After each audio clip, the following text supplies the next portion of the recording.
appeals to racial, sexual, and religious chauvinism, to rabid nationalist fervor, are beginning not to work. Business of who I am and whether I'm good or bad or achieving or not, all that's learned along the way. Just a ride. And we can change it anytime we want. It's only a choice. No effort, no work, no job, no savings of money. I realized that I had the game wrong. That the game was to find out what I already was.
We were saying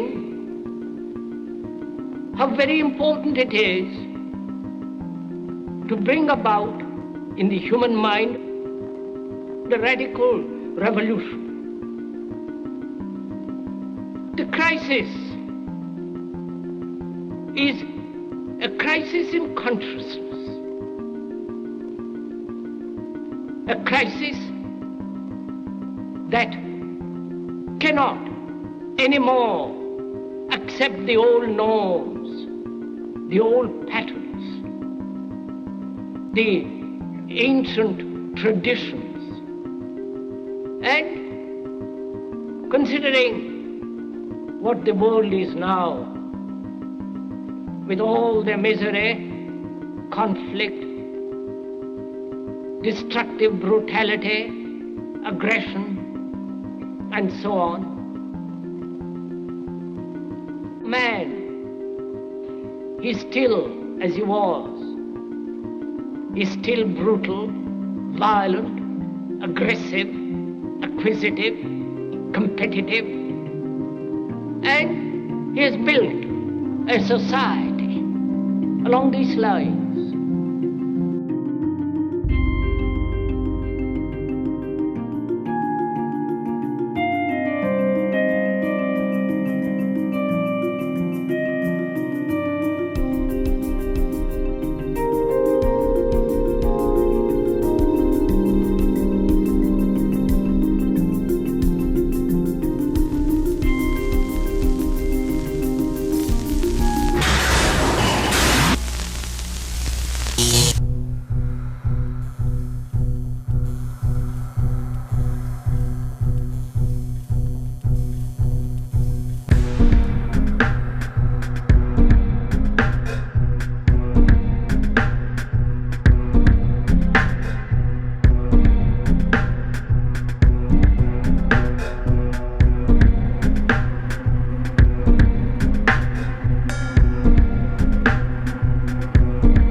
Society today is composed of a series of institutions. From political institutions, legal institutions, religious institutions, to institutions of social class, familial values, and occupational specialization. It is obvious the profound influence these traditionalized structures have in shaping our understandings and perspectives. Yet, of all the social institutions we are born into, directed by, and conditioned upon, there seems to be no system as taken for granted and misunderstood as the monetary system. Taking on nearly religious proportions, the established monetary institution exists as one of the most unquestioned forms of faith there is.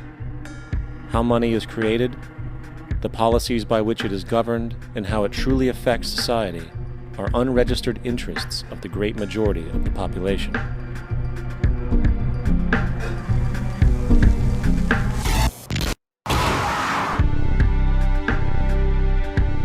In a world where 1% of the population owns 40% of the planet's wealth, in a world where 34,000 children die every single day from poverty and preventable diseases, and where 50% of the world's population lives on less than $2 a day, one thing is clear: something is very wrong.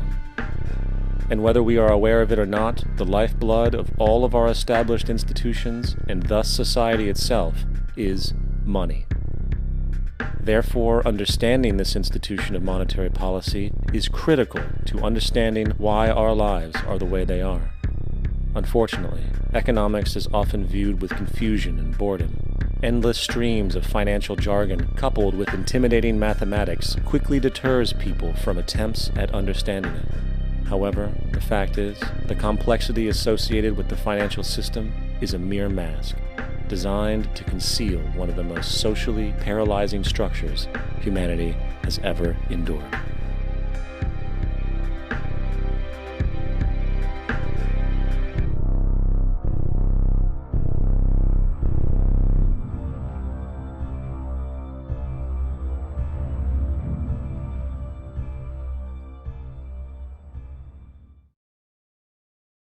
A number of years ago, the Central Bank of the United States, the Federal Reserve, produced a document entitled Modern Money Mechanics. This publication detailed the institutionalized practice of money creation as utilized by the Federal Reserve and the web of global commercial banks it supports. On the opening page, the document states its objective. The purpose of this booklet is to describe the basic process of money creation in a fractional reserve banking system. It then proceeds to describe this fractional reserve process through various banking terminology, a translation of which goes something like this. The United States government decides it needs some money, so it calls up the Federal Reserve and requests, say, $10 billion. The Fed replies, saying, sure, we'll buy $10 billion in government bonds from you. So the government takes some pieces of paper, paints some official-looking designs on them, and calls them treasury bonds. Then it puts a value on these bonds to the sum of $10 billion and sends them over to the Fed. In turn, the people at the Fed draw up a bunch of impressive pieces of paper themselves, only this time calling them Federal Reserve notes, also designating a value of $10 billion to the set. The Fed then takes these notes and trades them for the bonds. Once this exchange is complete, the government then takes the $10 billion in Federal Reserve notes and deposits it into a bank account. And upon this deposit, the paper notes officially become legal tender money, adding $10 billion to the U.S. money supply. And there it is. $10 billion in new money has been created. Of course, this example is a generalization, for, in reality, this transaction would occur electronically, with no paper used at all. In fact, only 3% of the U.S. money supply exists in physical currency. The other 97% essentially exists in computers alone. Now, government bonds are, by design, instruments of debt, and when the Fed purchases these bonds, with money it essentially created out of thin air, the government is actually promising to pay back that money to the Fed. In other words, the money was created out of debt. This mind-numbing paradox of how money or value can be created out of debt or a liability will become more clear as we further this exercise. So, the exchange has been made and now $10 billion sits in a commercial bank account. Here's where it gets really interesting. For as based on the fractional reserve practice, that $10 billion deposit instantly becomes part of the bank's reserves, just as all deposits do.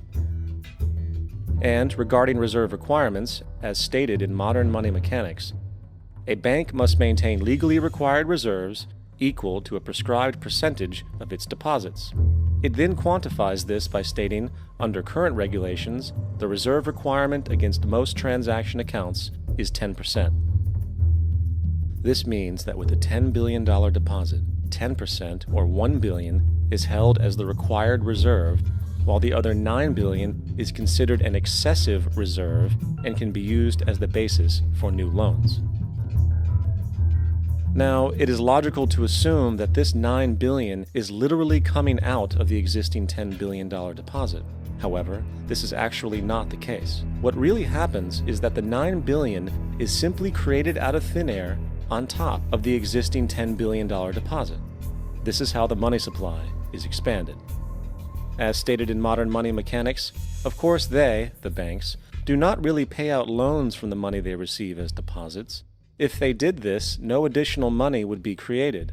What they do when they make loans is to accept promissory notes, loan contracts, in exchange for credits, money, to the borrower's transaction accounts. In other words, the $9 billion can be created out of nothing simply because there is a demand for such a loan and that there is a $10 billion deposit to satisfy the reserve requirements.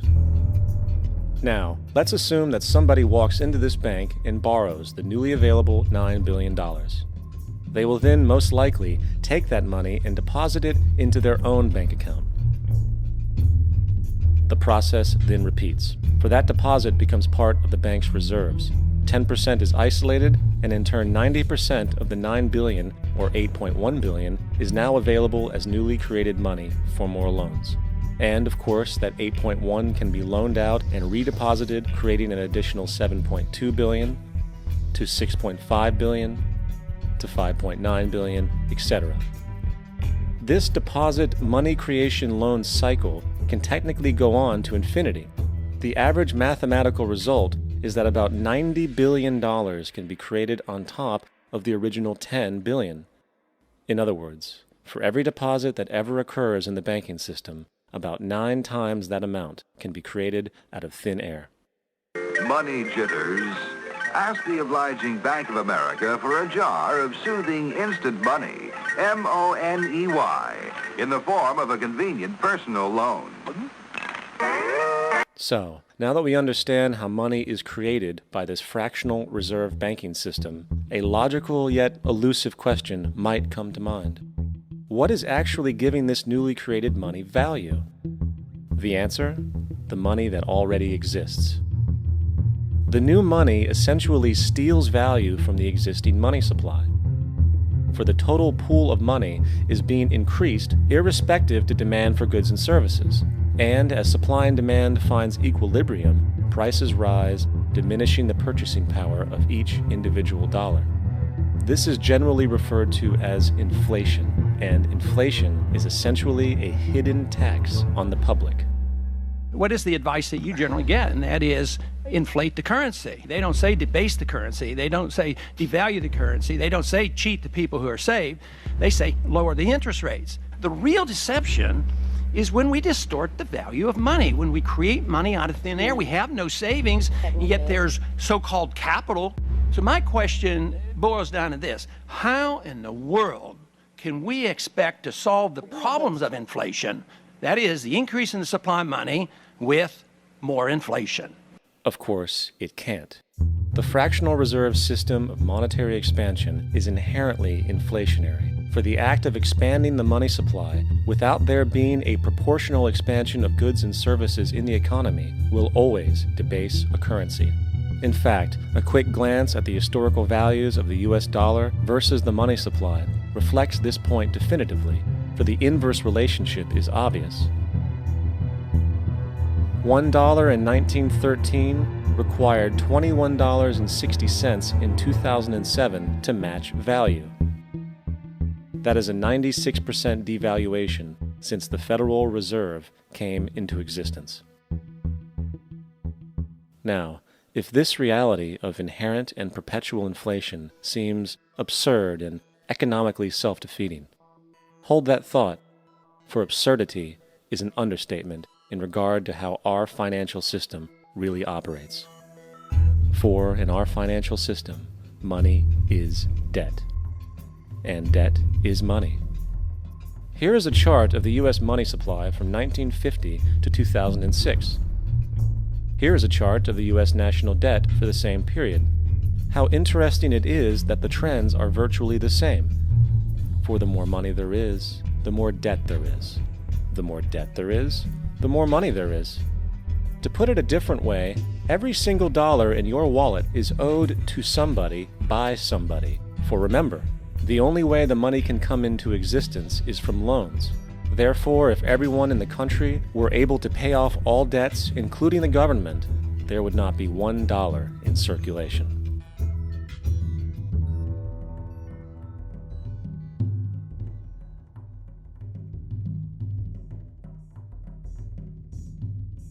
In fact, the last time in American history the national debt was completely paid off was in 1835 after President Andrew Jackson shut down the central bank that preceded the Federal Reserve. In fact, Jackson's entire political platform essentially revolved around his commitment to shut down the central bank, stating at one point, "The bold efforts the present bank has made to control the government are but premonitions of the fate that awaits the American people should they be deluded into a perpetuation of this institution or the establishment of another like it." Unfortunately, his message was short-lived, and the international bankers succeeded to install another central bank in 1913, the Federal Reserve. And as long as this institution exists, perpetual debt is guaranteed. Now, so far we have discussed the reality that money is created out of debt, through loans. These loans are based on a bank's reserves, and reserves are derived from deposits. And through this fractional reserve system, any one deposit can create 9 times its original value, in turn debasing the existing money supply, raising prices in society. And since all this money is created out of debt and circulated randomly through commerce, people become detached from their original debt, and a disequilibrium exists where people are forced to compete for labor in order to pull enough money out of the money supply to cover their costs of living. As dysfunctional and backwards as all of this might seem, there is still one thing we have omitted from this equation. And it is this element of the structure which reveals the truly fraudulent nature of the system itself: the application of interest. When the government borrows money from the Fed, or when a person borrows money from a bank, it almost always has to be paid back with accrued interest. In other words, almost every single dollar that exists must be eventually returned to a bank with interest paid as well.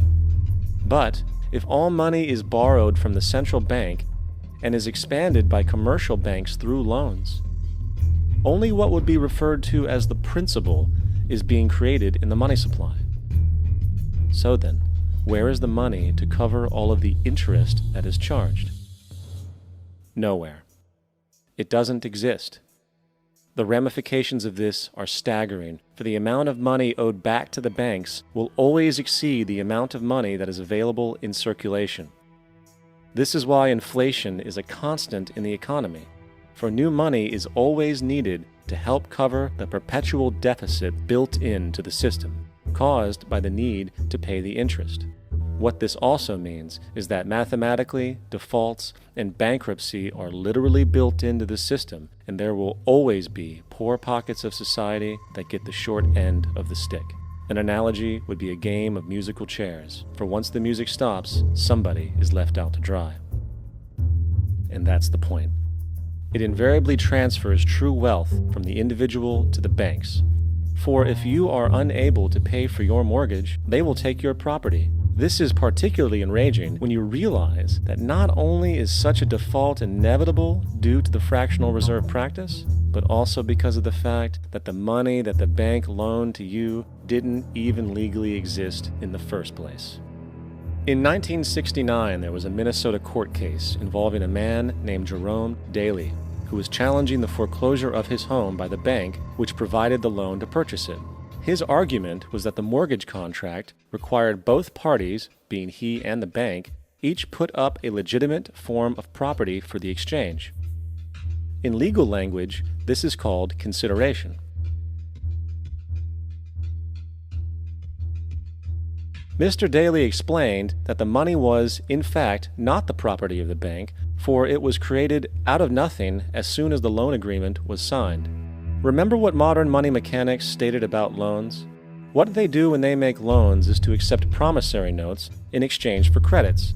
Reserves are unchanged by the loan transactions, but deposit credits constitute new additions to the total deposits of the banking system. In other words, the money doesn't come out of their existing assets. the bank is simply inventing it, putting up nothing of its own except for a theoretical liability on paper. As the court case progressed, the bank's president, Mr. Morgan, took the stand, and in the judge's personal memorandum, he recalled that the plaintiff, bank's president, admitted that, in combination with the Federal Reserve Bank, did create the money and credit upon its books by bookkeeping entry. The money and credit first came into existence when they created it. Mr. Morgan admitted that no United States law or statute existed which gave him the right to do this. A lawful consideration must exist and be tendered to support the note. The jury found that there was no lawful consideration, and I agree. He also poetically added, "Only God can create something of value out of nothing." And upon this revelation, the court rejected the bank's claim for foreclosure, and Daly kept his home. The implications of this court decision are immense. For every time you borrow money from a bank, whether it is a mortgage loan or a credit card charge, the money given to you is not only counterfeit, it is an illegitimate form of consideration, and hence voids the contract to repay, for the bank never had the money as property to begin with. Unfortunately, such legal realizations are suppressed and ignored, and the game of perpetual wealth transfer and perpetual debt continues. And this brings us to the ultimate question: why? During the American Civil War, President Lincoln bypassed the high-interest loans offered by the European banks and decided to do what the Founding Fathers advocated, which was to create an independent and inherently debt-free currency. It was called the greenback. Shortly after this measure was taken, an internal document circulated between private British and American banking interests stated, "Slavery is but the owning of labor and carries with it the care of laborers, while the European plan is that capital shall control labor by controlling wages. This can be done by controlling the money.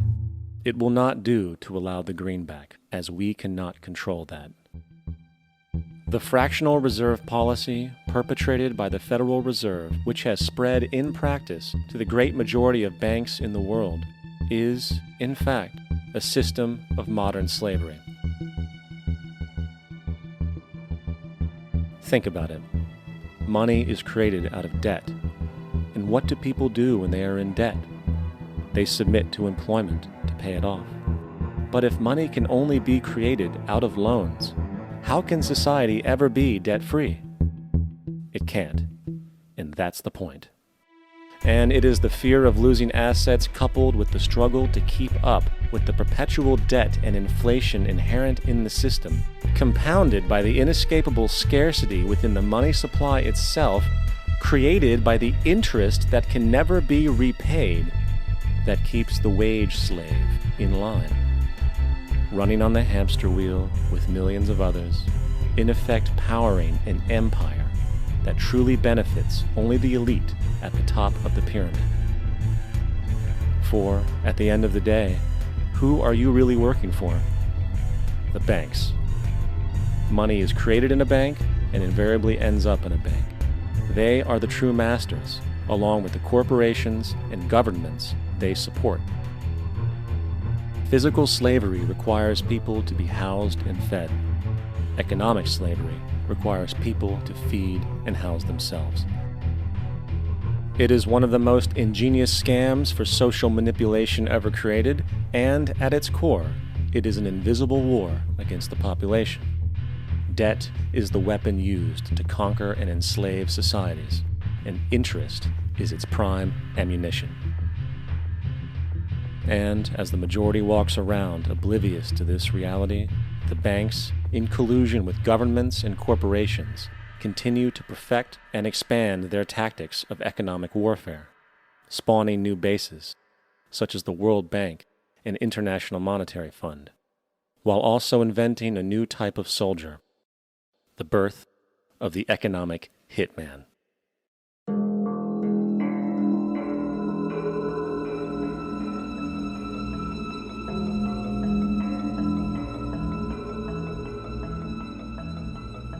We economic hitmen really have been the ones responsible for creating this first truly global empire. And we work many different ways.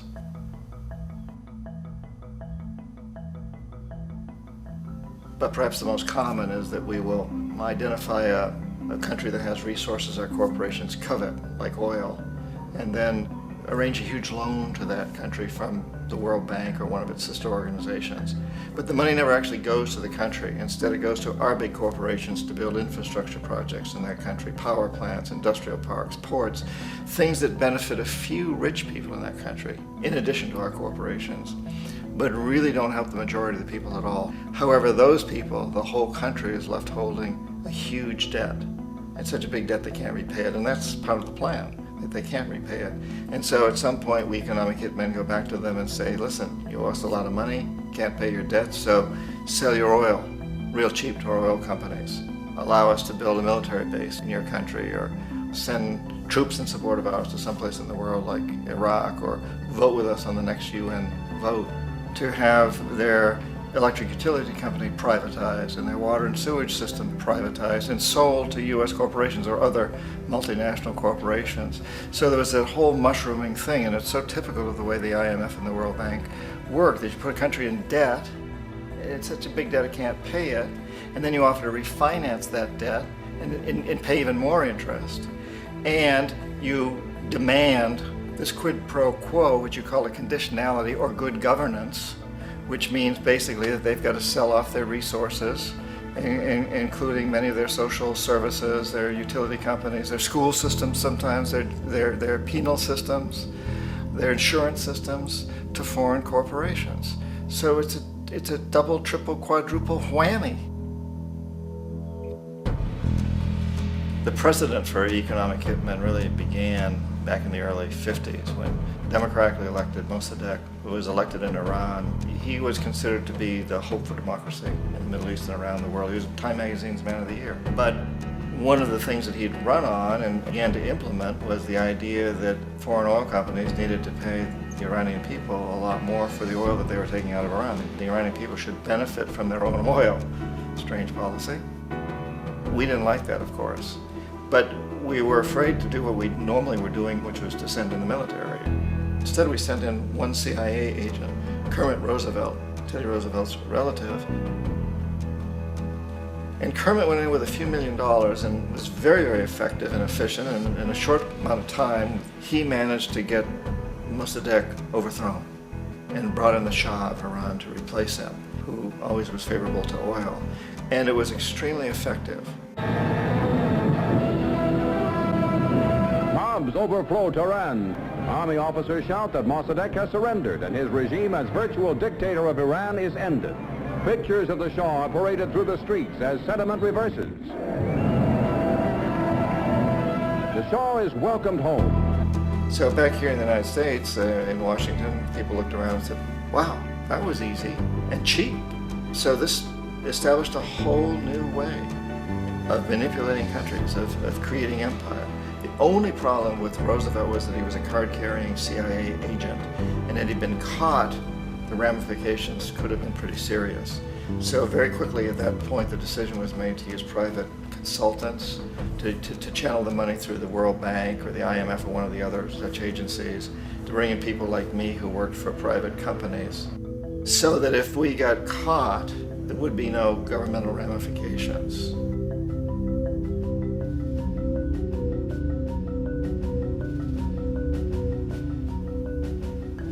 When Arbenz became president of Guatemala, the country was very much under the thumbs of United Fruit Company, the big international corporations. And Arbenz ran on this ticket that says, you know, we want to get the land back to the people.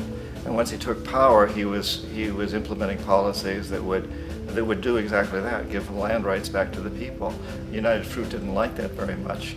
And so they hired a public relations firm, launched a huge campaign in the United States to convince the United States people, the citizens of the United States, and the press of the United States, and the Congress of the United States, that Arbenz was a Soviet puppet, and that if we allowed him to stay in power, the Soviets would have a foothold in this hemisphere. And that at that point in time was a huge fear on everybody's mind, the Red Terror, the Communist terror.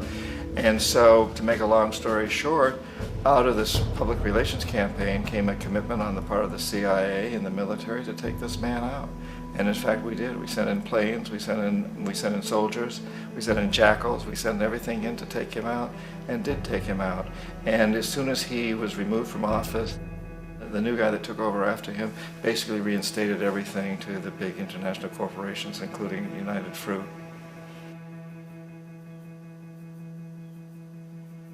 Ecuador for many, many years had been ruled by pro-US dictators, often relatively brutal.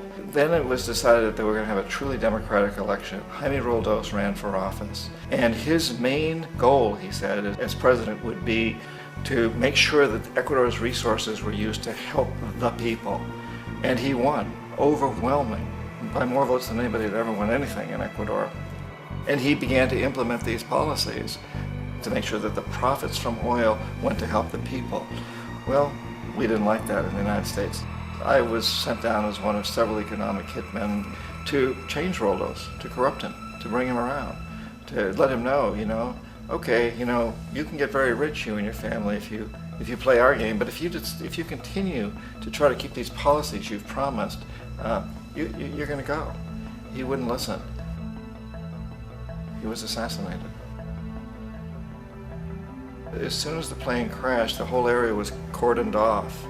The only people allowed in were U.S. military from a nearby base and some of the Ecuadorian military. When an investigation was launched, 2 of the key witnesses died in car accidents before they had a chance to testify.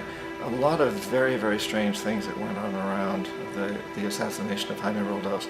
I, like most people who've really looked at this case, have absolutely no doubt that it was an assassination. And of course, in my position as an economic hitman, I was always expecting something to happen to Jaime, whether it be a coup or assassination, I wasn't sure, but that he would be taken down because he was not being corrupted. He would not allow himself to be corrupted the way we wanted to corrupt him.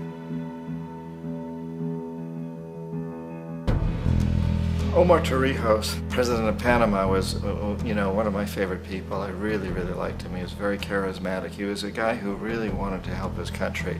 And when I tried to bribe him or corrupt him, he said, look, John, he called me Juanito. He said, look, Juanito, I don't need the money.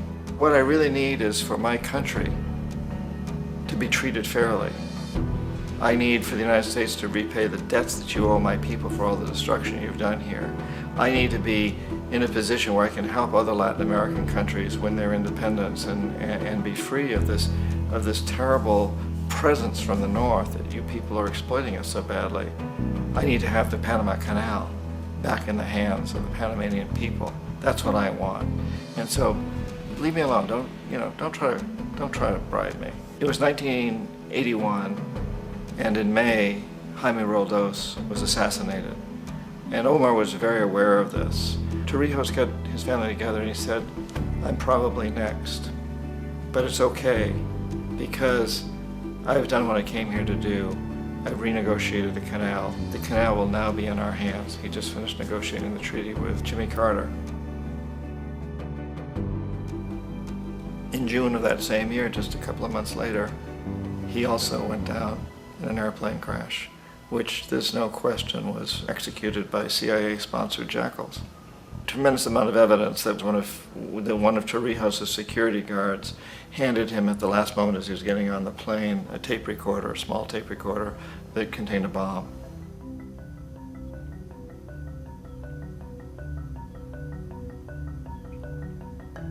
It is interesting to me how this system has continued pretty much the same way for years and years and years, except the economic hitmen have got better and better and better.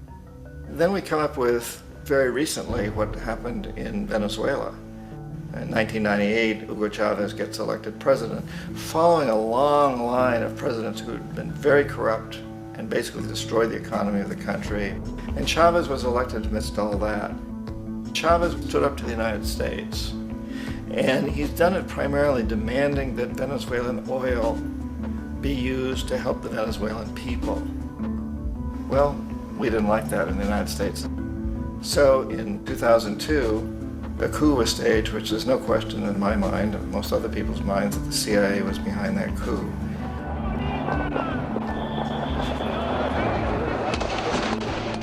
The way that coup was fomented was very reflective of what Kermit Roosevelt had done in Iran, of paying people to go out into the streets, to riot, to protest, to say this Chavez is very unpopular. You know, if you can get a few thousand people to do that, television can make it look like it's the whole country, and things start to mushroom. Except in the case of Chavez, he was smart enough, and the people were so strongly behind him that they overcame it, which was a phenomenal moment in the history of Latin America.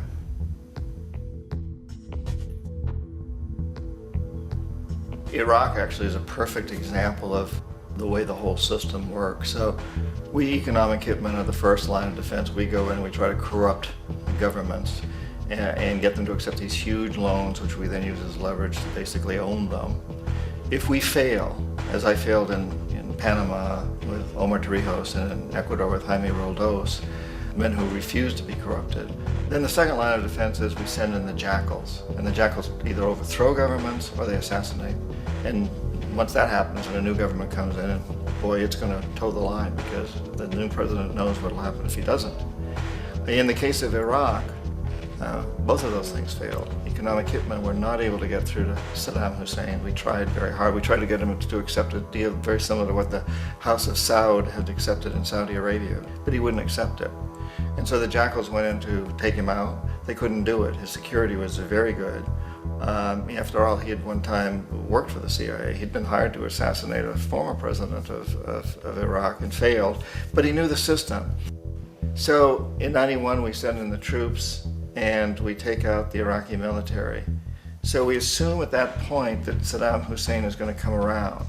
We could have taken him out, of course, at that time, but we didn't want to. He's the kind of strong man we like. He controls his people.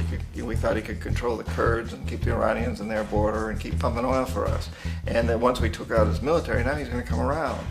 So the economic hitmen go back in the 90s without success. If they'd had success, he'd still be running the country. We'd be selling him all the fighter jets he wants and everything else he wants. But they couldn't, they didn't have success. The jackals couldn't take him out again, so we sent the military in once again, and this time we did the complete job and took him out, and in the process created for ourselves some very, very lucrative construction deals. We had to reconstruct a country that we'd essentially destroyed, which is a pretty good deal if you own construction companies, big ones. So, you know, Iraq shows the three stages. The economic hitmen failed there, the jackals failed there, and as a final measure, the military goes in. And in that way, we've really created an empire, but we've done it very, very subtly. It's clandestine. All the empires of the past were built on the military, and everybody knew they were building them. So that the British knew they were building them, the French, the Germans, the Romans, the Greeks. And they were proud of it, and they always had some excuse like spreading civilization, spreading some religion, something like that. But they knew they were doing it. We don't. The majority of the people in the United States have no idea that we're living off the benefits of a clandestine empire, that today there's more slavery in the world than ever before. And then you have to ask yourself, well, if it's an empire, then who's the emperor? Obviously, our presidents of the United States are not emperors. An emperor is someone who's not elected, doesn't serve a limited term, and doesn't report to anyone, essentially. So you can't classify our presidents that way. But we do have what I consider to be the equivalent of the emperor, and it's what I call the corporatocracy. The corporatocracy is this group of individuals who run our biggest corporations, and they really act as the emperor of this empire. They control our media, either through direct ownership or advertising. They control most of our politicians because they finance their campaigns, either through their corporations or through personal contributions that come out of the corporations. They're not elected, they don't serve a limited term, they don't report to anybody. And at the very top of the corporatocracy, you really can't tell whether a person's working for a private corporation or the government because they're always moving back and forth. So, you know, you've got a guy who one moment is the president of a big construction company like Halliburton, and the next moment he's vice president of the United States, or the president who was in the oil business. And this is true whether you've got Democrats or Republicans in the office. You have the moving back and forth through the revolving door. And in a way, our government is invisible a lot of the time, and its policies are carried out by our corporations on one level or another. And then again, the policies of the government are basically forged by the corporatocracy and then presented to the government. They become government policy. So it's an incredibly cozy relationship. This isn't a conspiracy theory type of thing. These people don't have to get together and plot to do things. They all basically work under one primary assumption, and that is that they must maximize profits regardless of the social and environmental costs.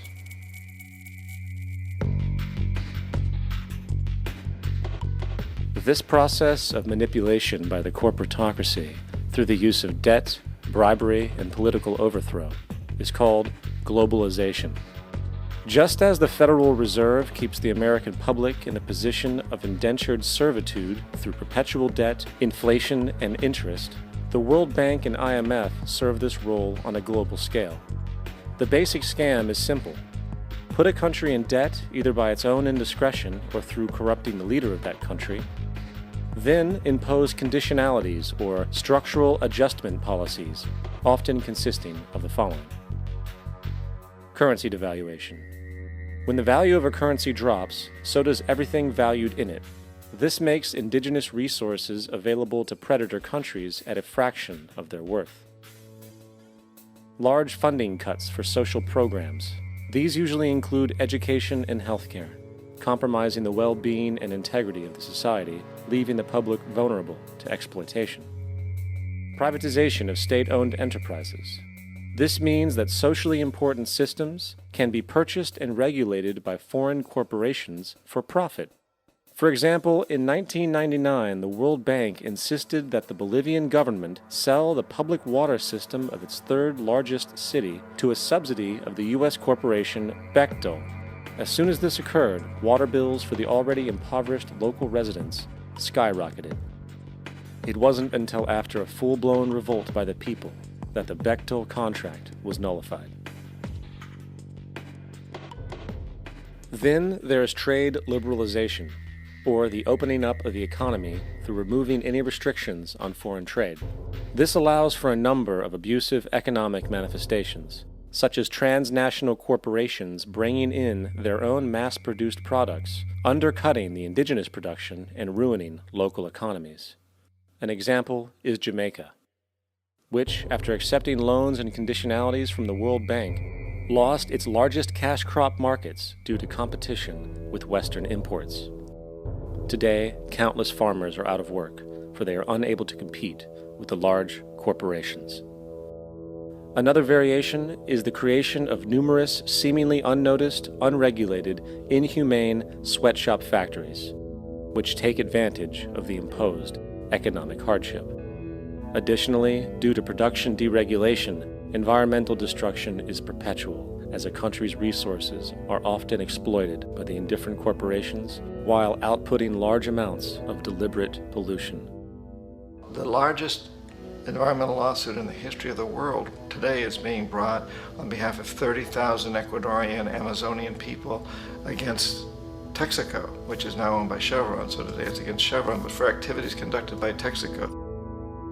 Estimated to be more than 18 times what the Exxon Valdez dumped into the coast of Alaska.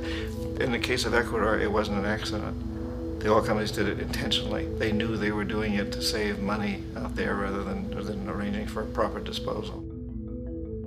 Furthermore, a cursory glance at the performance record of the World Bank reveals that the institution, which publicly claims to help poor countries develop and alleviate poverty, has done nothing but increase poverty and the wealth gap, while corporate profits soar.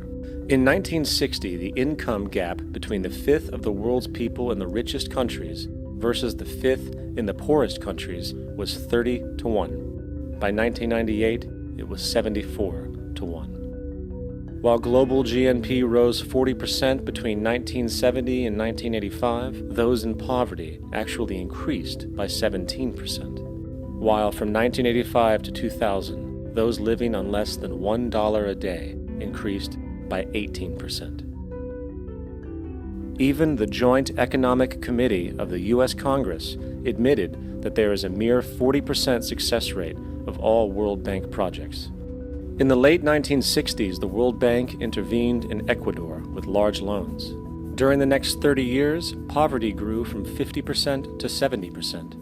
Under or unemployment grew from 15 to 70%. Public debt increased from 240 million to 16 billion, while the share of resources allocated to the poor went from 20% to 6%.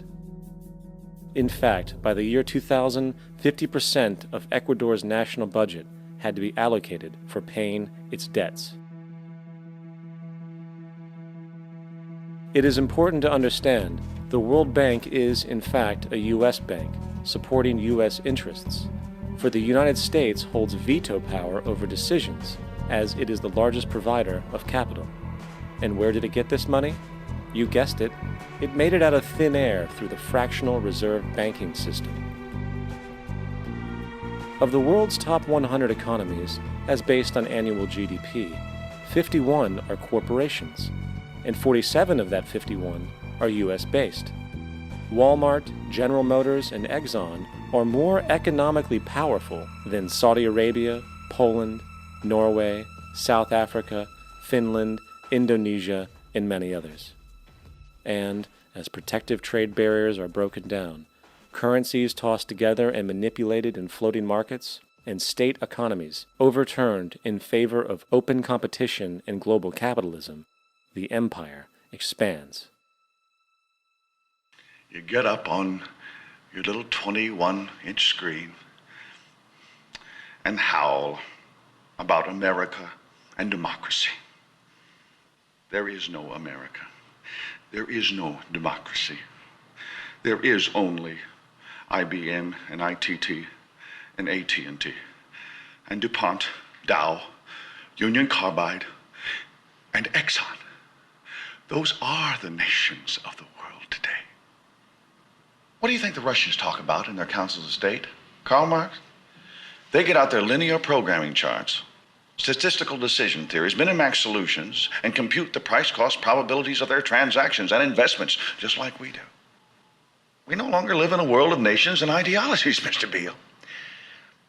The world is a college of corporations, inexorably determined by the immutable bylaws of business. The world is a business, Mr. Beale.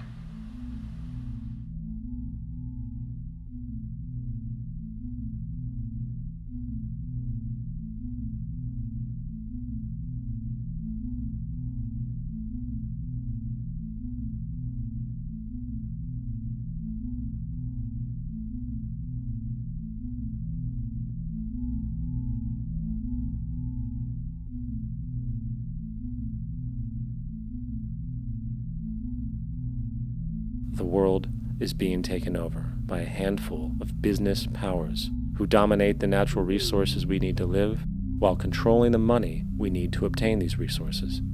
The end result will be world monopoly, based not on human life, but financial and corporate power.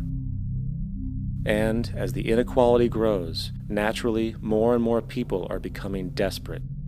So the establishment was forced to come up with a new way to deal with anyone who challenges the system. So they gave birth to the terrorist. The term terrorist is an empty distinction, designed for any person or group who chooses to challenge the establishment. This isn't to be confused with the fictional Al-Qaeda, which was actually the name of a computer database for the US-supported Mujahideen in the 1980s.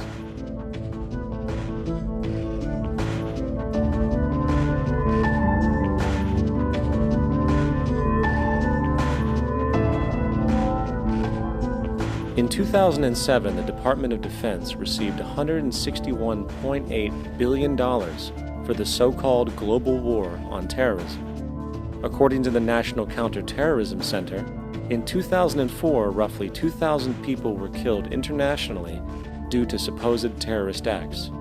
Of that number, 70 were American. Using this number as a general average, which is extremely generous, it is interesting to note that twice as many people die from peanut allergies a year than from terrorist acts. Concurrently, the leading cause of death in America is coronary heart disease, killing roughly 450,000 each year. And in 2007, the government's allocation of funds for research on this issue was about $3 billion. This means that the U.S. government in 2007 spent 54 times the amount for preventing terrorism than it spent for preventing a disease which kills 6,600 times more people annually than terrorism does. Yet, as the name terrorism and Al-Qaeda are arbitrarily stamped on every news report relating to any action taken against U.S. interests, the myth grows wider. In mid-2008, the U.S. Attorney General actually proposed that the U.S. Congress officially declare war against the fantasy. Not to mention, as of July 2008, there are now over 1 million people currently on the U.S. terrorist watch list. These so-called counterterrorism measures, of course, have nothing to do with social protection, and everything to do with preserving the establishment amongst the growing anti-American sentiment both domestically and internationally, which is legitimately founded on the greed-based corporate empire expansion that is exploiting the world. The true terrorists of our world do not meet at the docks at midnight or scream Allah Akbar before some violent action. The true terrorists of our world wear $5,000 suits and work in the highest positions of finance, government, and business. So, what do we do? How do we stop a system of greed and corruption that has so much power and momentum? How do we stop this aberrant group behavior which feels no compassion for, say, the millions slaughtered in Iraq and Afghanistan, so the corporatocracy can control energy resources and opium production for Wall Street profit?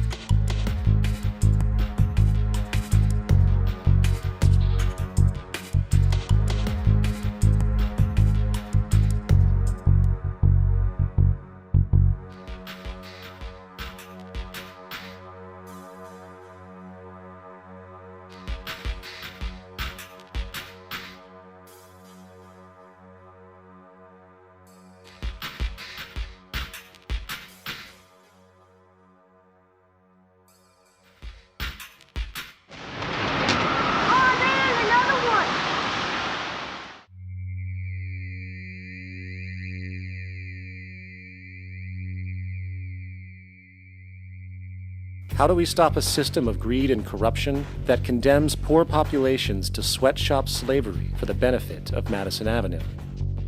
Or that engineers false flag terror attacks for the sake of manipulation? Or that generates built-in modes of social operation which are inherently exploitative? Or that systematically reduces civil liberties and violates human rights in order to protect itself from its own shortcomings? How do we deal with the numerous covert institutions, such as the Council on Foreign Relations, the Trilateral Commission, and the Bilderberg Group, and other undemocratically elected groups which, behind closed doors, collude to control the political, financial, social, and environmental elements of our lives? In order to find the answer, we must first find the true underlying cause. For the fact is, the selfish, corrupt, power, and profit-based groups are not the true source of the problem. They are symptoms.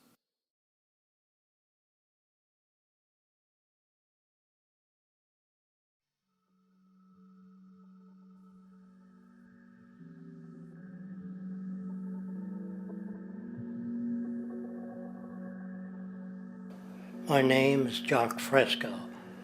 I'm an industrial designer and a social engineer. I'm very much interested in society and developing a system that might be sustainable for all people. First of all, the word corruption is a monetary invention. That aberrant behavior that's disruptive to the well-being of people, Well, you're dealing with human behavior. And human behavior appears to be environmentally determined, meaning if you were raised by the Seminole Indians as a baby, never saw anything else, you'd hold that value system. And this goes for nations, it goes for individuals, for families. They try to indoctrinate their children to their particular faith and their country and make them feel like they're part of that. And they build a society which they call established. They establish a workable point of view and tend to perpetuate that, whereas all societies are really emergent, not established. And so they fight new ideas that would interfere with the establishment. Governments try to perpetuate that which keeps them in power. People are not elected to political office to change things. They're put there to keep things the way they are. So you see, the basis of corruption is in our society. Let me make it clear. All nations, then, are basically corrupt because they tend to uphold existing institutions. I don't mean to uphold or downgrade all nations, but communism, socialism, fascism, the free enterprise system, and all other subcultures are the same. They are all basically corrupt. The most fundamental characteristic of our social institutions is the necessity for self-preservation. Whether dealing with a corporation, a religion, or a government, the foremost interest is to preserve the institution itself. For instance, the last thing an oil company would ever want is the utilization of energy that was outside of its control, for it makes that company less relevant to society. Likewise, the Cold War and the collapse of the Soviet Union was, in reality, a way to preserve and perpetuate the established economic and global hegemony of the United States. Similarly, religions condition people to feel guilty for natural inclinations, each claiming to offer the only path to forgiveness and salvation. At the heart of this institutional self-preservation lies the monetary system, for it is money that provides the means for power and survival. Therefore, just as a poor person might be forced to steal in order to survive, it is a natural inclination to do whatever is needed to continue an institution's profitability.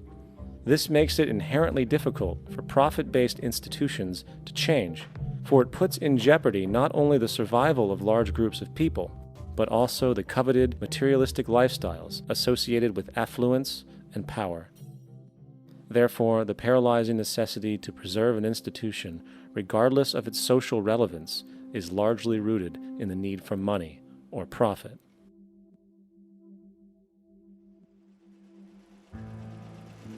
What's in it for me is why people think. And so if a man makes money selling a certain product, naturally he's going to fight the existence of another product that may threaten his institution. Therefore, people cannot be fair, and people do not trust each other. A guy will come over to you and say, I got just the house you're looking for. He's a salesman. When a doctor says, I think your kidney has to come out, I don't know if he's trying to pay off a yacht or whether my kidney has to come out. It's hard in a monetary system to trust people. If you came into my store and I said, this lamp that I've got is pretty good, but the lamp next door is much better, I wouldn't be in business very long. It wouldn't work. If I were ethical, it wouldn't work. So when you say industry cares for people, that's not true. They can't afford to be ethical. So your system is not designed to serve the well-being of people. If you still don't understand that, there would be no outsourcing of jobs if they cared about people. Industry does not care. They only hire people because it hasn't been automated yet. So don't talk about decency and ethics. We cannot afford it and remain in business. It is important to point out that regardless of the social system, whether fascist, socialist, capitalist, or communist, the underlying mechanism is still money, labor, and competition. Communist China is no less capitalistic than the United States, The only difference is the degree by which the state intervenes in enterprise. The reality is that monetaryism, so to speak, is the true mechanism that guides the interests of all the countries on the planet. The most aggressive and hence dominant variation of this monetaryism is the free enterprise system. The fundamental perspective, as put forth by early free market economists like Adam Smith, is that self-interest in competition leads to social prosperity, as the act of competition creates incentive, which motivates people to persevere. However, what isn't talked about is how a competition-based economy invariably leads to strategic corruption, power and wealth consolidation, social stratification, technological paralysis, labor abuse, and ultimately, a covert form of government dictatorship by the rich elite. The word corruption is often defined as moral perversion. If a company dumps toxic waste into the ocean to save money, most people recognize this as corrupt behavior. On a more subtle level, when Walmart moves into a small town and forces small businesses to shut down for they are unable to compete, a gray area emerges. For what exactly is Walmart doing wrong? Why should they care about mom-and-pop organizations they destroy?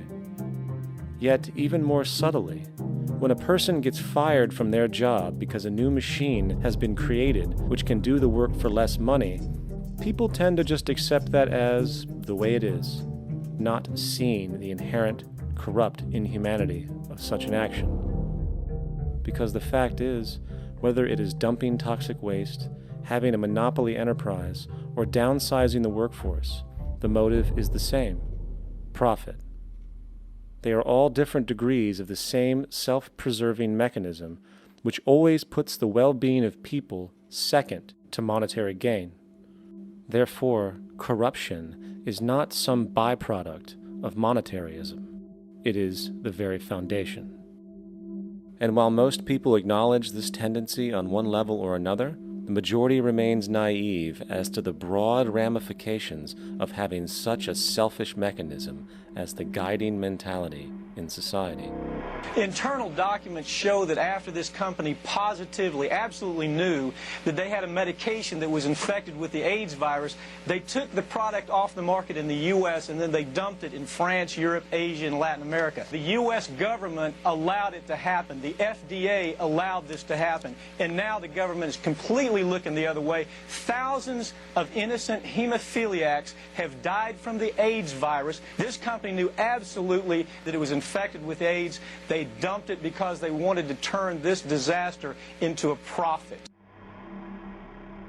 So you see, you have built-in corruption. We're all chiseling off each other, and you can't expect decency and that sort of thing. And feeling that, they don't know who to elect. They think in terms of a democracy, which is not possible in a monetary-based economy. If you have more money to advertise your position, the position you desire in government, that isn't a democracy. It serves those in positions of differential advantage. So it's always a dictatorship of the elitists, the financially wealthy.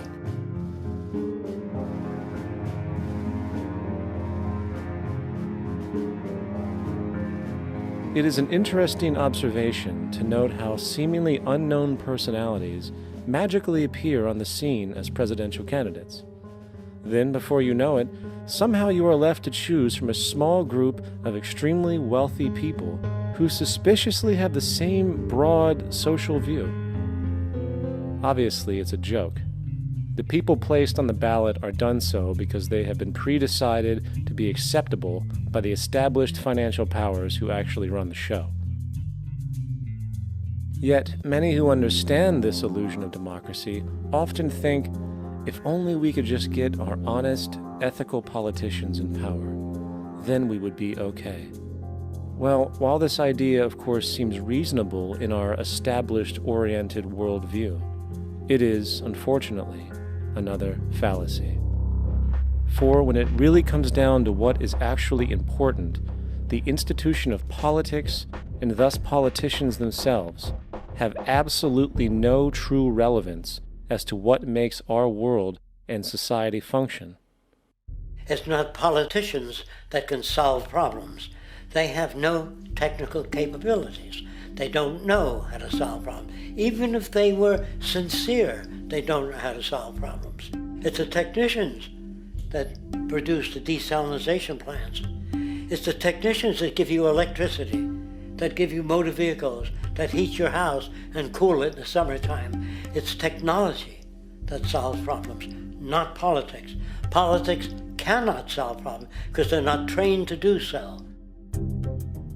Very few people today stop and consider what it is that actually improves their lives. Is it money? Obviously not. One cannot eat money or stuff money into their car to get it to run. Is it politics? All politicians can do is create laws, establish budgets, and declare war. Is it religion? Of course not. Religion creates nothing except intangible emotional solace for those who require it. The true gift that we as human beings have, which has been solely responsible for everything that has improved our lives, is technology. What is technology? Technology is a pencil which allows one to solidify ideas on paper for communication. Technology is an automobile which allows one to travel faster than feet would allow. Technology is a pair of eyeglasses which enables sight for those who need it. Applied technology itself is merely an extension of human attributes which reduces human effort, freeing humans from a particular chore or problem. Imagine what your life would be like today without a telephone, or an oven, or a computer, or an airplane. Everything in your home which you take for granted, from a doorbell to a table to a dishwasher, is technology generated from the creative, scientific ingenuity of human technicians, not money, politics, or religion. These are false institutions. And writing your congressman is fantastic. They tell you to write your congressman if you want something done. The men in Washington should be at the forefront of technology, the forefront of human studies, the forefront of crime, all the factors that shape human behavior. You don't have to write your congressman. What kind of people are they that are appointed to do that job? The future will have great difficulty. And the question that's raised by politicians is, how much will a project cost? The question is not how much will it cost. Do we have the resources? And we have the resources today to house everyone, build hospitals all over the world, build schools all over the world, the finest equipment and labs for teaching and doing medical research. So you see, we have all that, but we're in a monetary system. And in a monetary system, there's profit. And what is the fundamental mechanism that drives the profit system besides self-interest? What is it exactly that maintains that competitive edge at its core? Is it high efficiency and sustainability? No, that isn't part of their design. Nothing produced in our profit-based society is even remotely sustainable or efficient. If it was, there wouldn't be a multi-million-dollar-a-year service industry for automobiles, nor would the average lifespan for most electronics be less than 3 months before they're obsolete. Is it abundance? Absolutely not. Abundance, as based on the laws of supply and demand, is actually a negative thing. If a diamond company finds 10 times the usual amount of diamonds during their mining, it means the supply of diamonds has increased, which means the cost and profit per diamond drops. The fact is, efficiency, sustainability, and abundance are enemies of profit. To put it into a word, it is the mechanism of scarcity that increases profits. What is scarcity? Based on keeping products valuable. Slowing up production on oil raises the price. Maintaining scarcity of diamonds keeps the price high. They burn diamonds at the Kimberley diamond mines. They're made of carbon. That keeps the price up. So then, what does it mean for society when scarcity, either produced naturally or through manipulation, is a beneficial condition for industry. It means that sustainability and abundance will never ever occur in a profit system, for it simply goes against the very nature of the structure. Therefore, it is impossible to have a world without war or poverty. It is impossible to continually advance technology to its most efficient and productive states. And, most dramatically, it is impossible to expect human beings to behave in truly ethical or decent ways.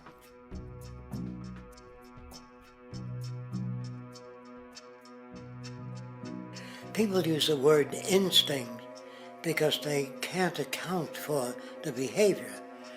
They sit back and they evaluate with their lack of knowledge, and they say things like, humans are built a certain way, greed is a natural thing, as though they've worked for years on it, and it's no more natural than wearing clothing.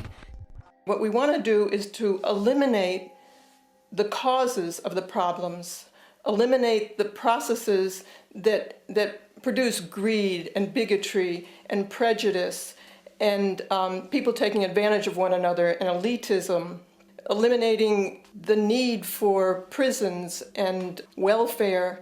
We have always had these problems because we have always lived within scarcity and barter and monetary systems that produce scarcity. If you eradicate the conditions that generate what you call socially offensive behavior, it does not exist. The guy said, well, isn't that inborn?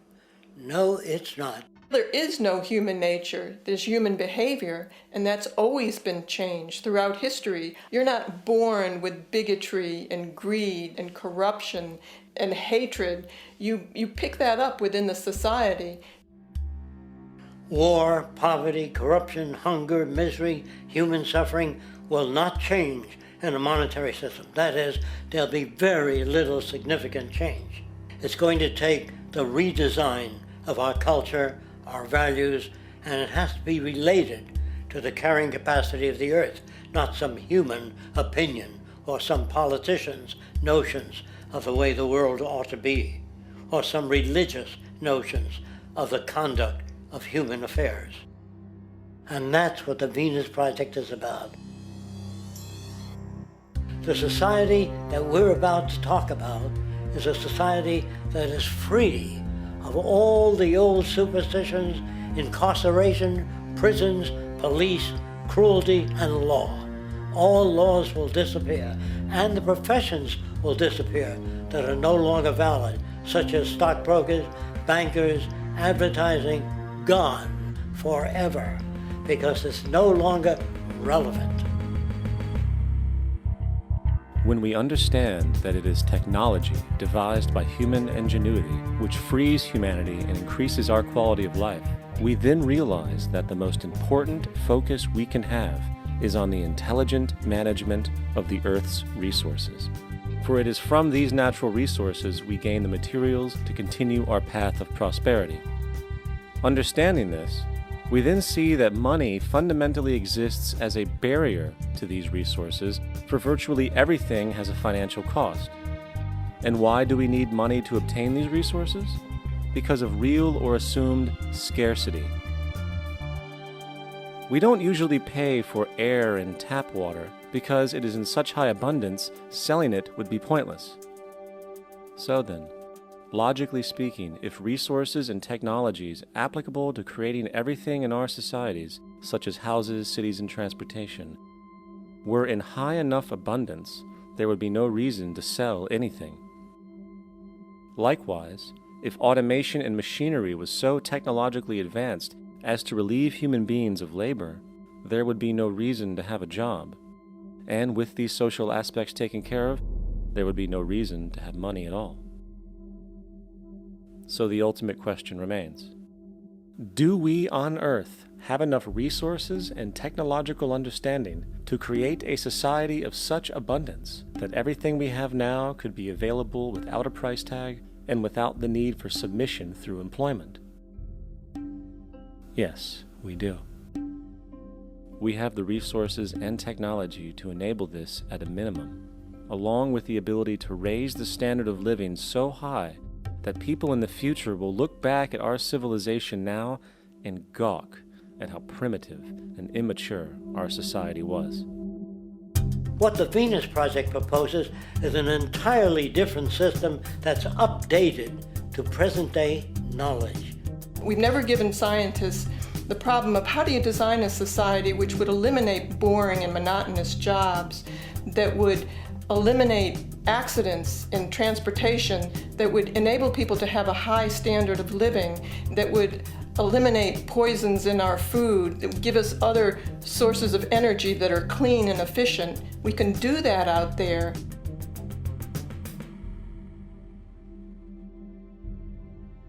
The major difference between a resource-based economy and a monetary system is that a resource-based economy is really concerned with people and their well-being, where a monetary system has become so distorted that the concerns of the people are really secondary, if they're there at all.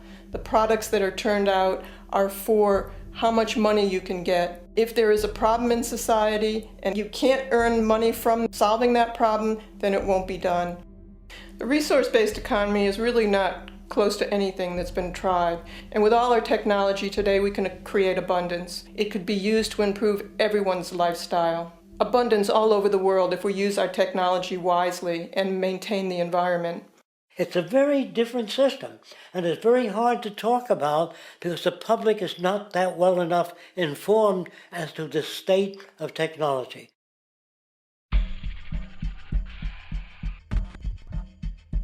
At present, we don't have to burn fossil fuels. We don't have to use anything that would contaminate the environment.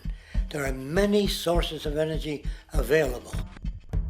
Alternative energy solutions pushed by the establishment, such as hydrogen, biomass, and even nuclear, are highly insufficient, dangerous, and exist only to perpetuate the profit structure that industry has created. When we look beyond the propaganda and self-serving solutions put forth by the energy companies, we find a seemingly endless stream of clean, abundant, and renewable energy for generating power. Solar and wind energy are well known to the public, but the true potential of these mediums remains unexpressed. Solar energy, derived from the sun, has such abundance that 1 hour of light at high noon contains more energy than what the entire world consumes in a year. If we could capture 1/100% of this energy, the world would never have to use oil, gas, or anything else. The question then is not availability, but the technology to harness it. And there are many advanced mediums today which could accomplish just that, if they were not hindered by the need to compete for market share with the established energy power structures. Then there's wind energy. Wind energy has long been denounced as weak, and due to being location-driven, impractical. This is simply not true. The U.S. Department of Energy admitted in 2007 that if wind was fully harvested in just 3 of America's 50 states, it could power the entire nation. And then there are the rather unknown mediums of tidal and wave power. Tidal power is derived from tidal shifts in the ocean. Installing turbines which capture this movement generates energy. In the United Kingdom, 42 sites are currently noted as available, forecasting that 34% of all the UK's energy could come from tidal power alone. Wave power, which extracts energy from the surface motions of the ocean, is estimated to have a global potential of up to 80,000 terawatt-hours a year. This means 50% of the entire planet's energy usage could be produced from this medium alone. Now, it is important to point out that tidal, wave, solar, and wind power requires virtually no preliminary energy to harness, unlike coal, oil, gas, biomass, hydrogen, and all the others. In combination, these 4 mediums alone, if efficiently harnessed through technology, could power the world forever. That being said, there happens to be another form of clean, renewable energy which trumps them all: geothermal power. Geothermal energy utilizes what is called heat mining, which, through a simple process using water, is able to generate massive amounts of clean energy. In 2006, an MIT report on geothermal energy found that 13,000 zettajoules of power are currently available in the Earth, with the possibility of 2,000 zettajoules being easily tappable with improved technology. The total energy consumption of all the countries on the planet is about half of a zettajoule a year. This means about 4,000 years of planetary power could be harnessed in this medium alone. And when we understand that the Earth's heat generation is constantly renewed, this energy is really limitless and could be used forever. These energy sources are only a few of the clean, renewable mediums available, and as time goes on, we will find more. The grand realization is that we have total energy abundance without the need for pollution, traditional conservation, or in fact, a price tag. And what about transportation? The prevailing means of transportation in our societies is by automobile and aircraft, both of which predominantly need fossil fuels to run. In the case of the automobile, the battery technology needed to power an electric car that can go over 100 miles an hour for over 200 miles on one charge exists, and has existed for many years. However, due to battery patents controlled by the oil industry, which limits their availability to maintain market share, coupled with political pressure from the energy industry, the accessibility and affordability of this technology is limited. There is absolutely no reason other than pure, corrupt profit interest that every single vehicle in the world cannot be electric and utterly clean, with zero need for gasoline. As far as airplanes, it is time we realize that this means of travel is inefficient, cumbersome, slow, and causes far too much pollution. This is a maglev train. It uses magnets for propulsion. It is fully suspended by a magnetic field and requires less than 2% of the energy used for plane travel. The train has no wheels, so nothing can wear out. The current maximum speed of versions of this technology, as used in Japan, is 361 miles per hour. However, this version of the technology is very dated. An organization called ET3, which has connections with the Venus Project, has established a tube-based maglev that can travel up to 4,000 miles per hour in a motionless, frictionless tube, which can go over land or underwater. Imagine going from LA to New York for an extended lunch break, or from Washington, D.C. to Beijing, China in 2 hours. This is the future of continental and intercontinental travel, fast, clean, with only a fraction of the energy usage we use today for the same means. In fact, between maglev technology, advanced battery storage, and geothermal energy, there would be no reason to ever burn fossil fuels again. And we can do this now if we were not held back by the paralyzing profit structure. Now, America is inclined toward fascism. It has a propensity by its dominant philosophy and religion to uphold the fascist point of view. American industry is essentially a fascist institution. If you don't understand that, the minute you punch that time clock, you walk into a dictatorship. We're given notions about the respectability of work, and I really look at it as being paid slavery. They're brought up to believe that you shall earn your living by the sweat of your brow. That holds people back, freeing people from drudgery, repetitive jobs which make them ignorant. You rob them. In our society, that is a resource-based economy, machines free people. You see, we can't imagine that because we've never known that kind of world. If we look back at history, we see a very clear pattern of machine automation slowly replacing human labor.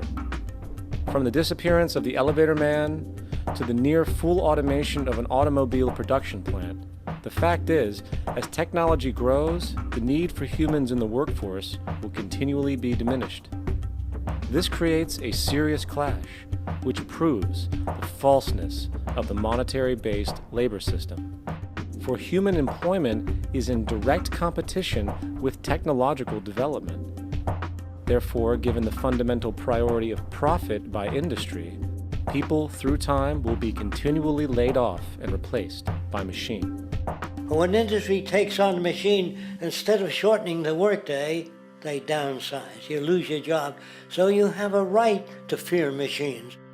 In a high-technology, resource-based economy, it is conservative to say that about 90% of all current occupations could be phased out by machines, freeing humans to live their life without servitude, for this is the point of technology itself. And through time, with nanotechnology and other highly advanced forms of science, it is not far-fetched to see how even complex medical procedures could be performed by machines as well, and based on the pattern, with much higher success rates than humans get today. The path is clear, but our monetary-based structure, which requires labor for income, blocks this progress, for humans need jobs in order to survive. The bottom line is that this system must go, or we will never be free, and technology will be constantly paralyzed. We have machines that clean out sewers. It frees a human being from doing that. So look at machines as extensions of human performance. Furthermore, many occupations today will have simply no basis to exist in a resource-based economy, such as anything associated with the management of money, advertising, along with the legal system itself. For without money, a great majority of the crimes that are committed today would never occur.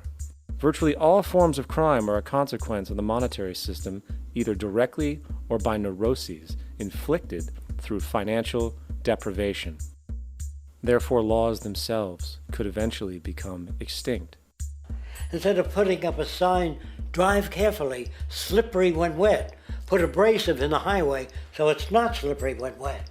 And if a person gets in a car that's drunk and the car oscillates a great deal, there's a little pendulum that swings up and back, and that'll pull the car over to the side. Not a law. Solution. Put sonar and radar in automobiles so they can't hit one another. Man-made laws are attempts to deal with occurring problems, and not knowing how to solve them, they make a law. In the United States, the most privatized, capitalist country on the planet, it should come as no surprise that it also has the largest prison population in the world, growing every year. Statistically, most of these people are uneducated and come from poor, deprived societies. And, contrary to propaganda, it is this environmental conditioning which lures them into criminal and violent behavior. However, society looks the other way in regard to this point. The legal and prison systems are just more examples of how our society avoids examining the root causes of behavior. Billions are spent each year on prisons and police, while only a fraction is spent on programs for poverty, which is one of the most fundamental variables responsible for crime to begin with. And as long as we have an economic system which prefers and in fact creates scarcity and deprivation, crime will never go away.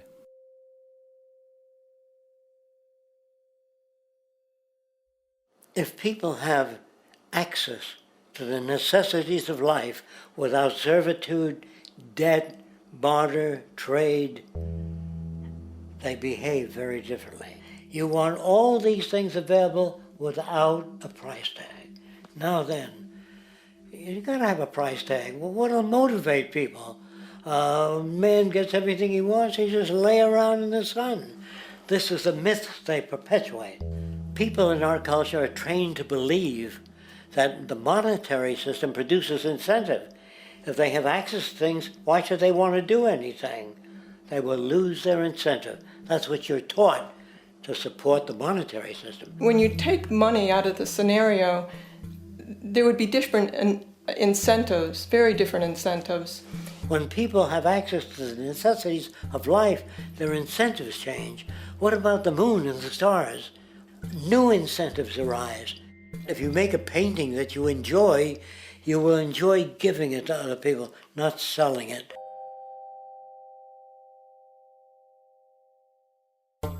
I think most of the education that I've seen today is essentially producing a person for a job. It's very specialized. They're not generalists. People don't know a lot about a lot of different subjects. I don't think you could get people to go to war if they knew a lot about a lot of things. I think education is mostly rote, and they're not taught how to solve problems. They're not given the tools emotionally or within their own field of how to do critical thinking. A resource-based economy, the education would be very different. Our society's major concern is mental development and to motivate each person to their highest potential. Because our philosophy is the smarter people are, the richer the world, because everybody becomes a contributor. The smarter your kids are, the better my life will be, because they'll be contributing more constructively to the environment and to my life, because everything that we devise within a resource-based economy would be applied to society. There would be nothing to hold it back. Patriotism, weapons, armies, navies, all that is a sign that we're not civilized yet. Kids will ask their parents, didn't you see the necessity of machines? Dad, couldn't you see that war was inevitable when you produce scarcity? Isn't it obvious? Of course the kid will understand that you were pinheads, raised merely to serve the established institutions. We're such an abominable, sick society that we won't make the history book. They just say that large nations took land from smaller nations, used force and violence. You'll get history talked about as corrupt behavior all the way along until the beginning of the civilized world. That's when all the nations worked together. World unification, working toward common good for all human beings, and without anyone being subservient to anyone else. Without social stratification, whether it be technical elitism or any other kind of elitism, eradicated from the face of the earth. The state does nothing because there is no state. Because there is no state. The system I advocate, a resource-based global economy, is not perfect. It's just a lot better than what we have. We can never achieve perfection.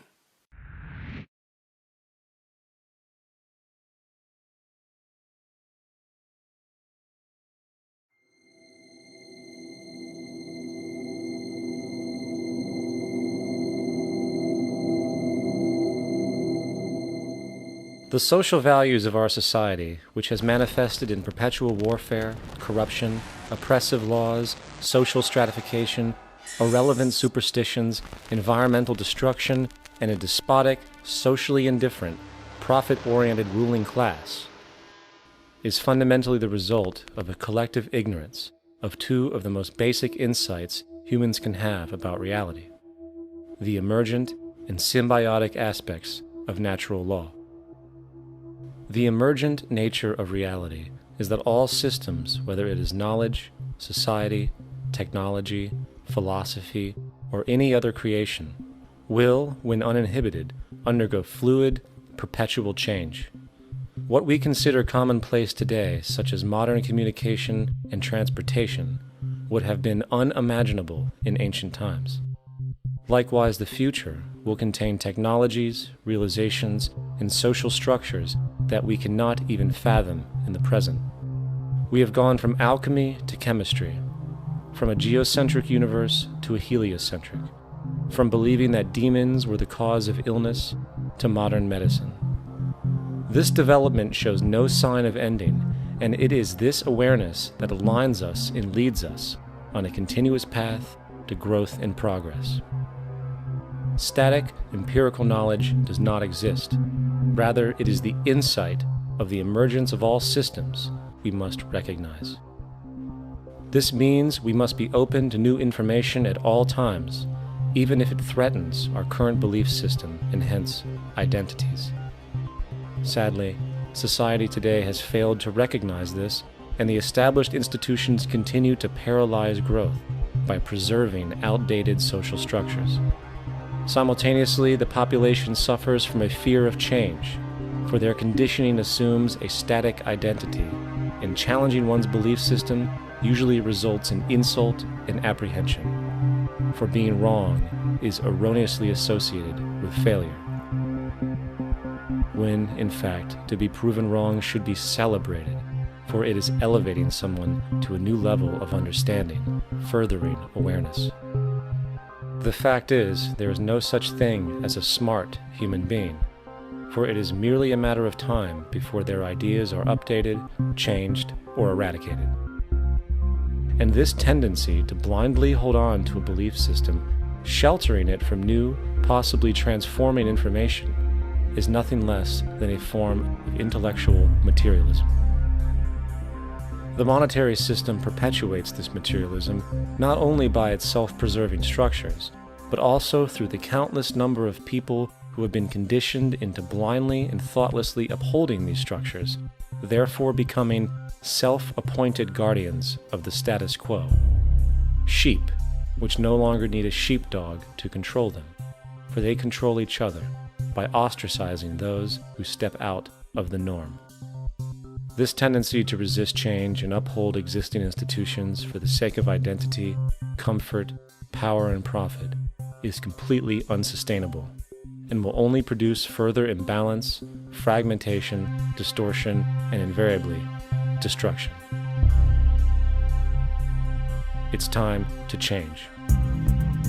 From hunters and gatherers to the agricultural revolution to the industrial revolution, the pattern is clear.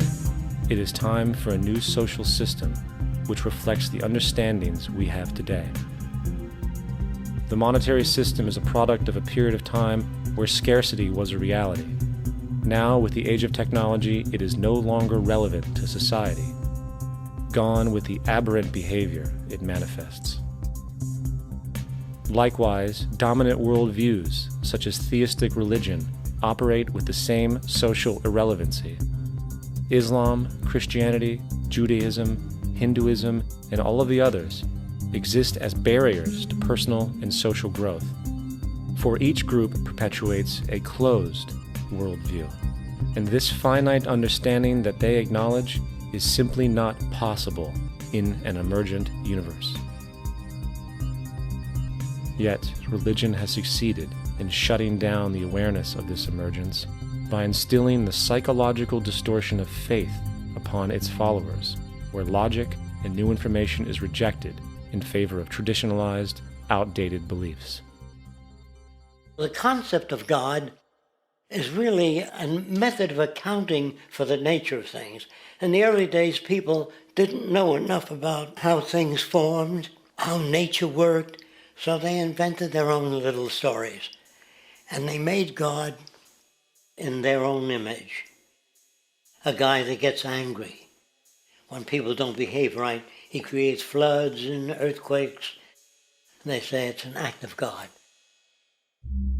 A cursory glance at the suppressed history of religion reveals that even the foundational myths themselves are emergent culminations, developed through influence over time. For example, a cardinal doctrine of the Christian faith is the death and resurrection of Christ. This notion is so important that the Bible itself states, "And if Christ be not risen, then is our preaching vain, and your faith is also vain." Yet it is very difficult to take this account literally, for not only is there no primary source denoting this supernatural event in secular history, awareness of the enormous number of pre-Christian saviors who also died and were resurrected immediately puts the story in mythological territory by association.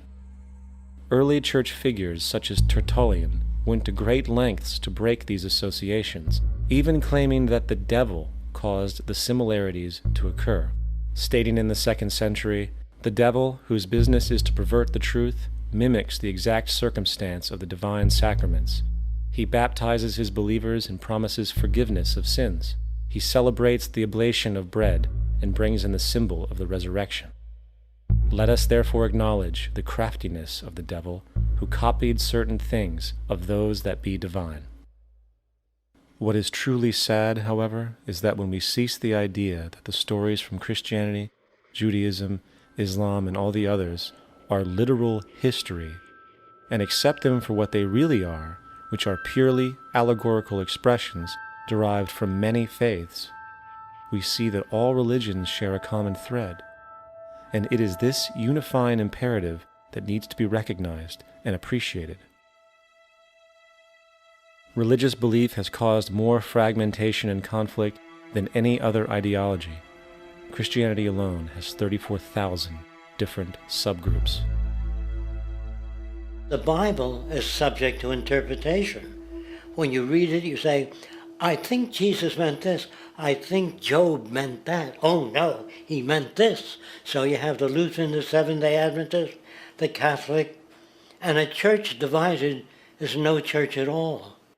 And a church divided is no church at all. And this point on division, which is a trademark of all theistic religions, brings us to our second failure of awareness, the false assumption of separation through the rejection of the symbiotic relationship of life. Apart from the understanding that all natural systems are emergent, where all notions of reality will be constantly developed, altered, and even eradicated, we must also understand that all systems are, in fact, invented fragments, merely for the sake of conversation. For there is no such thing as independence in nature. The whole of nature is a unified system of interdependent variables, each a cause and a reaction, existing only as a concentrated whole. You don't see the plug connected to the environment, so it looks like we're free, wandering around.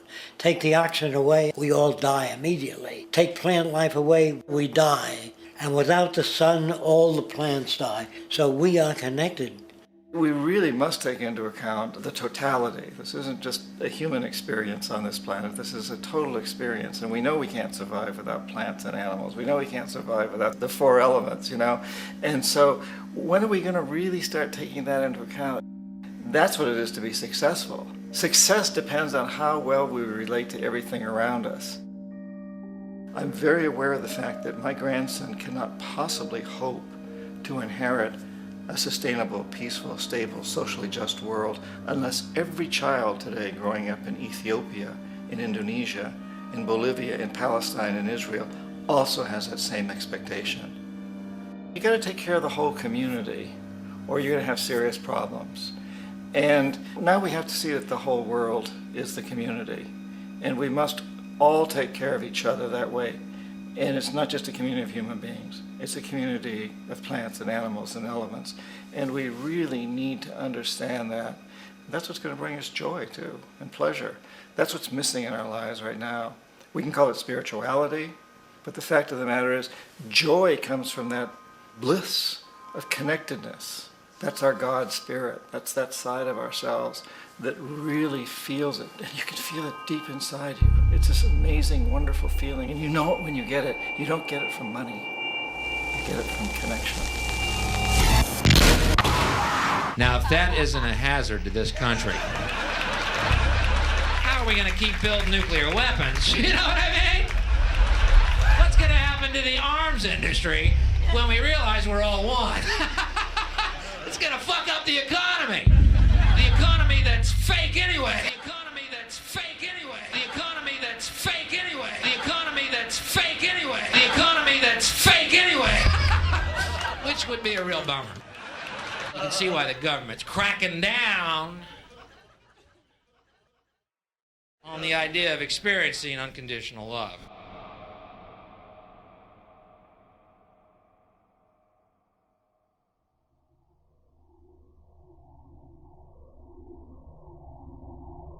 Once we understand that the integrity of our personal existences are completely dependent on the integrity of everything else in our world, we have truly understood the meaning of unconditional love. For love is extensionality, and seeing everything as you and you as everything can have no conditionalities. For, in fact, we are all everything at once. If it's true that we're all from the center of a star, every atom in each of us from the center of a star, then we're all the same thing. Even a Coke machine or a cigarette butt in the street in Buffalo is made out of atoms that came from a star. They've all been recycled thousands of times, as have you and I. And therefore, it's only me out there. So what is there to be afraid of? What is there that needs solace seeking? Nothing. There's nothing to be afraid of because it's all us. The trouble is we have been separated by being born and given a name and an identity and being individuated. We've been separated from the oneness, and that's what religion exploits, that people have this yearning to be part of the overall one again. So they exploit that. They call it God. They say he has rules. And I think it's cruel. I think you can do it absent religion.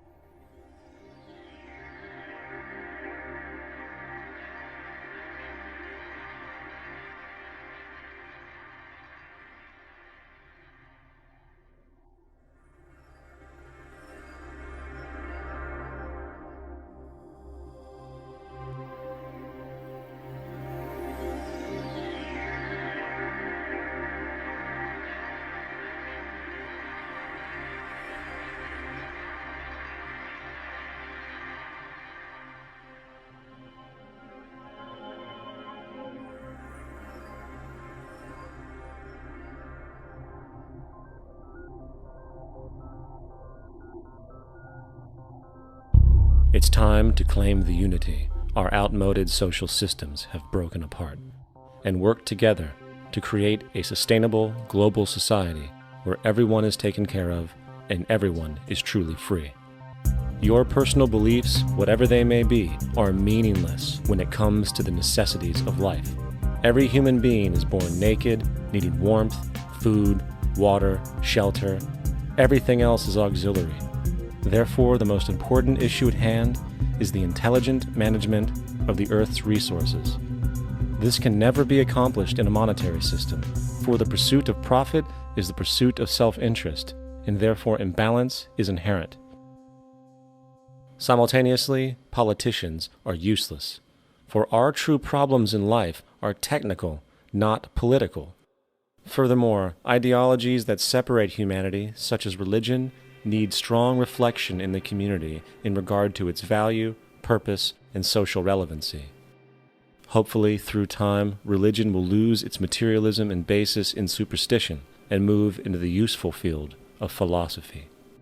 The fact is, society today is backwards, with politicians constantly talking about protection and security rather than creation, unity, and progress.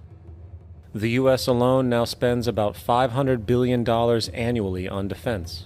That is enough to send every high school senior in America to a 4-year college. In the 1940s, the Manhattan Project produced the first true weapon of mass destruction. This program employed 130,000 people at an extreme financial cost. Imagine what our life would be like today if that group of scientists, instead of working on a way of killing people, worked on a way to create a self-sustaining, abundant world. Life today would be very, very different if that was their goal. Instead of weapons of mass destruction, it is time to unleash something much more powerful. Weapons of mass creation. Our true divinity is in our ability to create, and armed with the understanding of the symbiotic connections of life, while being guided by the emergent nature of reality, there is nothing we cannot do or accomplish. Of course, we face strong barriers in the form of established power structures that refuse to change. At the heart of these structures is the monetary system. As explained earlier, the fractional reserve policy is a form of slavery through debt, where it is literally impossible for society to be free. In turn, free market capitalism in the form of free trade uses debt to imprison the world and manipulate countries into subservience to a handful of large business and political powers. Apart from these obvious amoralities, the system itself is based on competition, which immediately destroys the possibility of large-scale collaborations for the common good, hence paralyzing any attempt at true global sustainability. These financial and corporate structures are now obsolete, and they must be outgrown. Of course, we cannot be naive enough to think that the business and financial elite are going to subscribe to this idea, for they will lose power and control. Therefore, peaceful yet highly strategic action must be taken. The most powerful course of action is simple. We have to alter our behavior to force the power structure to the will of the people. We must stop supporting the system. The only way the establishment will change is by our refusal to participate, while continuously acknowledging its endless flaws and corruptions. They're not going to give up the monetary system because of our designs of what we recommend. The system has to fail, and people have to lose confidence in their elected leaders. That will be a major turning point if the Venus Project is offered as a possible alternative. If not, I fear the consequences. The trends now indicate that our country is going bankrupt. The probability is our country will move toward a military dictatorship to prevent riots and complete social breakdown. Once the U.S. breaks down, all the other cultures will undergo similar things. As of now, the world financial system is on the brink of collapse due to its own shortcomings. The Comptroller of Currency stated in 2003 that the interest on the U.S. national debt will not be affordable in less than 10 years. This theoretically means total bankruptcy for the U.S. economy, and its implications for the world are immense. In turn, the fractional reserve-based monetary system is reaching its theoretical limits of expansion, and the banking failures you are seeing are just the beginning. This is why inflation is skyrocketing, all debt is at record levels, and the government and Fed are hemorrhaging new money to bail out the corrupt system. For the only way to keep the banks going is by making more money.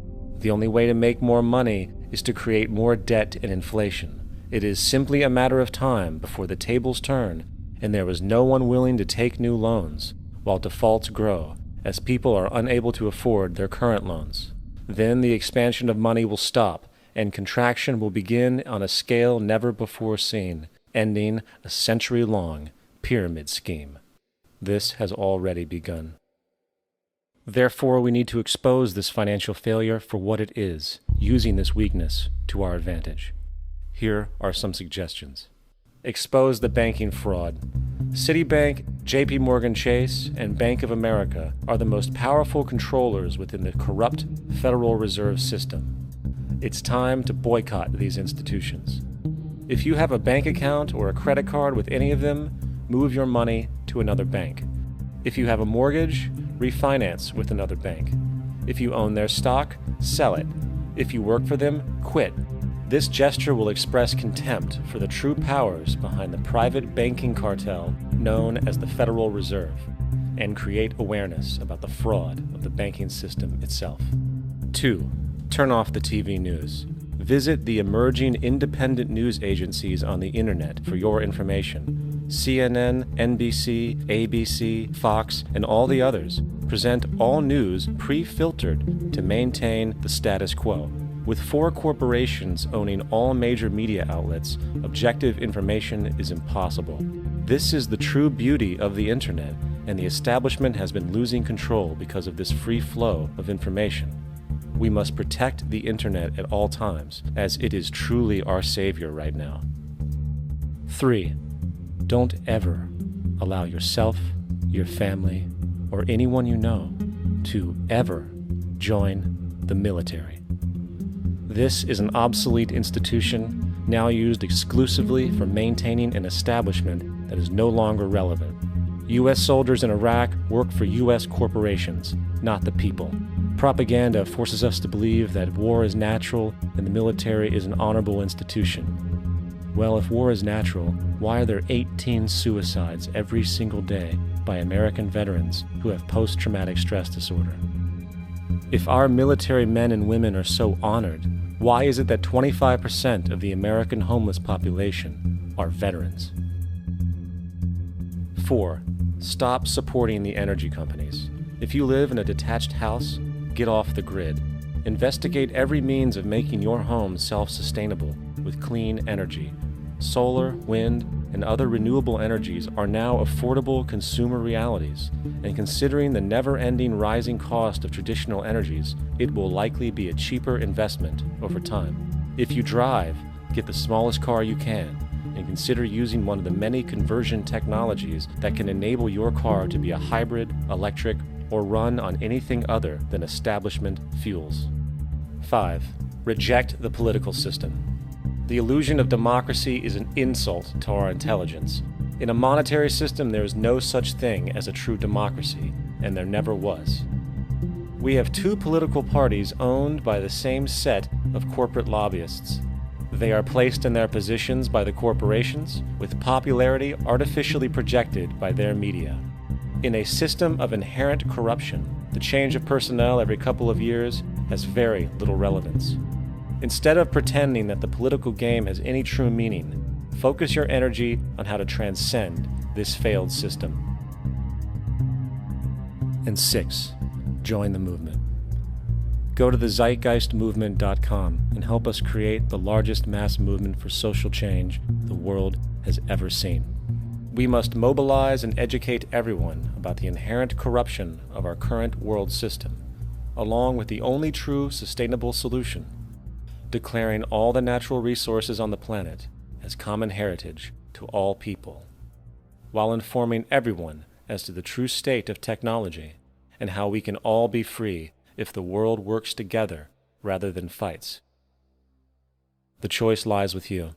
You can continue to be a slave to the financial system and watch the continuous wars, depressions, and injustice across the globe while placating yourself with vain entertainment and materialistic garbage. Or you can focus your energy on true, meaningful, lasting, holistic change, which actually has the realistic ability to support and free all humans with no one left behind. But, in the end, the most relevant change must occur first inside of you. The real revolution is the revolution of consciousness, and each one of us first needs to eliminate the divisionary, materialistic noise we have been conditioned to think is true, while discovering, amplifying, and aligning with the signal coming from our true empirical oneness. It is up to you. What we are trying in all these discussions and talks here is to see if we cannot radically bring about a transformation of the mind. Not accept things as they are, but to understand it, to go into it, to examine it, give your heart and your mind with everything that you have to find out, a way of living differently.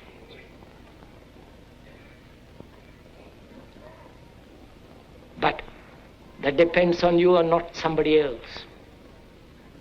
Because in this there is no teacher, no pupil, there is no leader, there is no guru, there is no master, no savior. You yourself are the teacher and the pupil, you are the master, you are the guru, you are the leader. You are everything. And to understand is to transform what is.